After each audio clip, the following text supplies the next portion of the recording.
ถอนเอาลีลีปีเจมีพลอย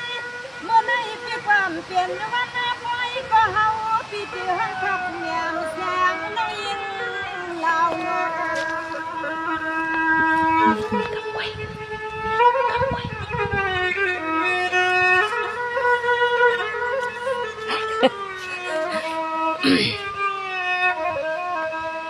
สังวานน้องเบียสำนางานน้องเบียเอาเจเงินไว้สวยมานาโคดันกะยาน้องเสือที่นั่งลูกพวงแมงปันปีนางเสืออันนาในเฮาปีเดียสำเห็นก็พบในความมาผักปันน้องเฮาด้วย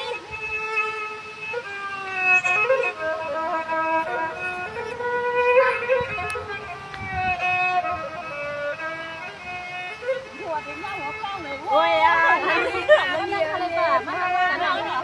ว่าเราไม่ว่ามันยังเลยเศร้าจังไปทันใจที่เย็นน้องนี่เลยยันก็ดังเดเมื่อสั่งข้าวทุ่งเมืองเป็นตังเขาพิงสับตังว่าสุนัขมือทางเขาดันเมืองหาลองเงินเล็กคำถือพอเลยมีนำมาวันนั้นให้เขาก็เป็นพิยอนปันนาน้องนา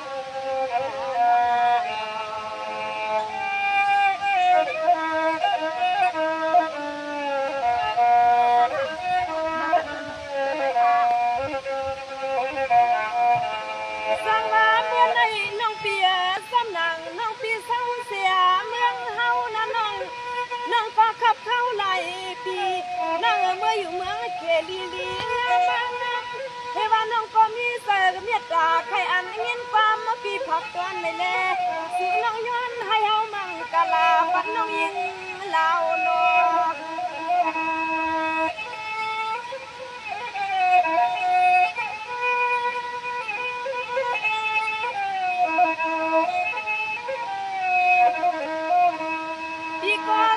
ซ้ำน้ำมาอย่างแสนน้องยังปีเพื่อกาสินวันมันกันเข้าแสนน้องเอาเสียงเงินน้องเลื่อนยืนมาไม่เงาหับกันเงาหนังลูกพวงเก่าลัดกันสู้น้องกันนาสู้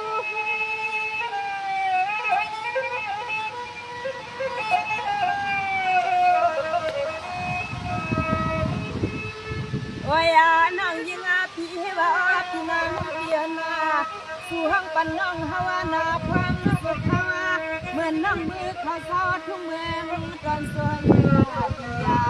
สู่น้องมีป่าดันมีหาของเงินและคำมาให้ป้าคือดานคือดาสีเขาเปียนให้ปันห้องเขาให้ป้าในปีดีนายให้นาหอนาเห็นนาน้องยิงลาวในนาหอนาเห็นนาน้องยิงลาวนาพิวา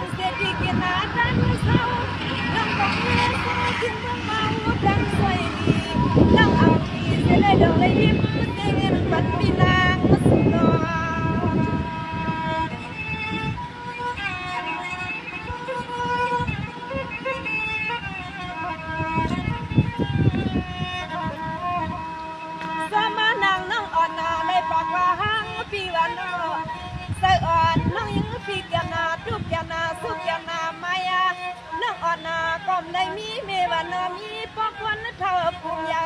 เสล่มเลยเศร้าห่มซ้อมกันนาอันนั้นในเฮว่าอ่อนห้างยิงกันใส่นักน้องพิษนัก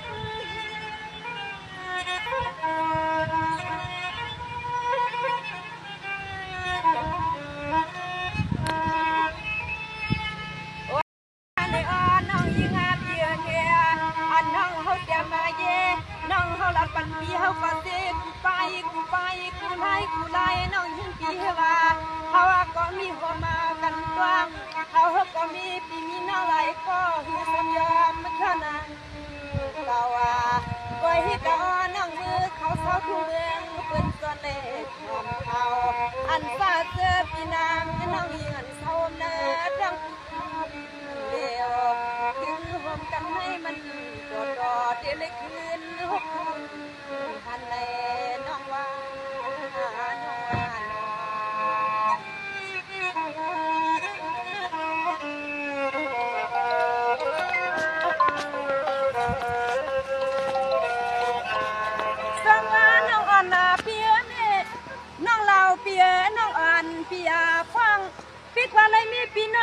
จ้องหาพ่ออำช่อนางวานาโน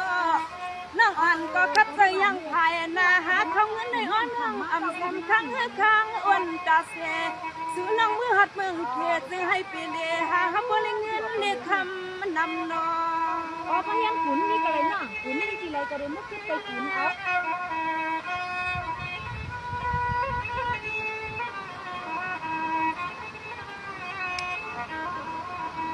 ส่วนน้องปีดิ้งขายานาพาพาเมืองหลวงจันสีพ่ออำชานางาว่าสู่น้องมือหัดเมืองจันสวยดีเสือสู่น้องหาได้เงินมานำมาองญาติกาสายเสือคือกันนาสันดัดในลูกพงนัดขึ้นระเดิงกำไรตัวขึ้น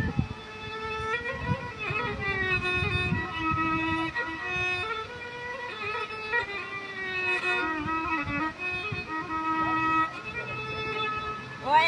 นางเราพี่เฮาพองาเมื่อเลี้ยวในสู่กองมือหัดเมื่อนาเปื่อนนากองเปื่อนว่าปิกดูปิกดังนั่งห้างกองหือไรใส่ปอนบนนาทานึกหัวมาบ้าน้องยิงน้องตายสึกเกินติกาเสียงน้องมือหัดเมืองเปื่อนมันจ่าถึงยาวโอยให้ในน้อมอันในทงกันนามองหัวพันปีหันน้องเฮาปีนั้นพันแน่น้องว่าน้องว่าน้อง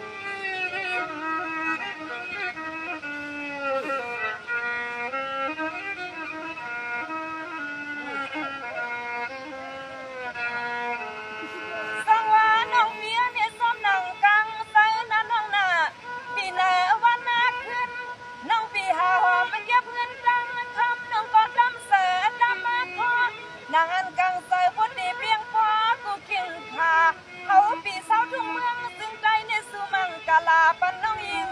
ลาวนอง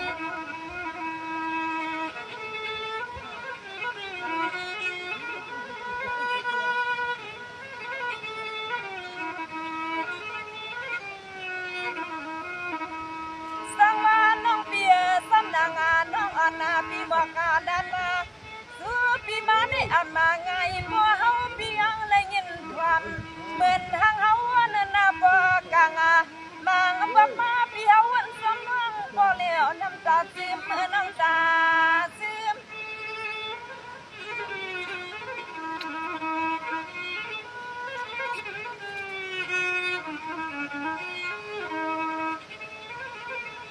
โอ้ยน้องยิงพี่ให้ว่าเฮาก็หาเขาเงินเล็กเข้ามาทุ่งเมืองเปื้อนนาคือเลยมือหัวมาเงาบ่คนเขาเฮาก็เศร้าที่เฮือนที่เยให้บ่รอดเพกูดังน้องนางบ่ย้อนสวยสวยหากาอ๋อในยามในเฮาก็เปลี่ยนปีคืนเดือนความหนักที่ผักปันให้มันนาเมียนยามเขาปีติดผักปันน้องเฮียพี่เฮาคาของน้องมือหัดเมืองเปิ้นร่างเดของน้องมือหัดเมืองเทยามเมืองลุกขึ้นในนา